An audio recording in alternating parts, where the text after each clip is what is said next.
The GoDaddy mobile app gives you many ways to accept payments for transactions. I'm Darlene, and I'm going to show you how to accept payments using a QR code in the GoDaddy mobile app.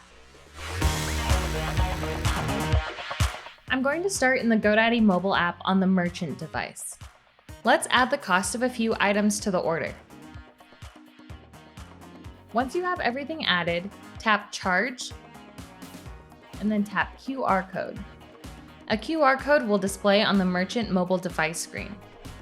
At this point, you'll need to ask your customer to scan the QR code with their mobile device. This is commonly done using the camera app on their mobile device.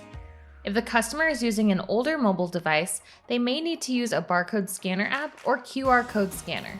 Let's take a look at the customer screen now. Once the customer scans the QR code on their mobile device, they'll be taken to a secure payment page. The customer can securely enter their credit card information, name, email address, and then tap Pay. Once the payment is processed, you'll see Payment Received on the merchant mobile device screen. That's it! Using a QR code is just one of the many ways you can process transactions using GoDaddy Payments. I'm Darlene, thanks for watching.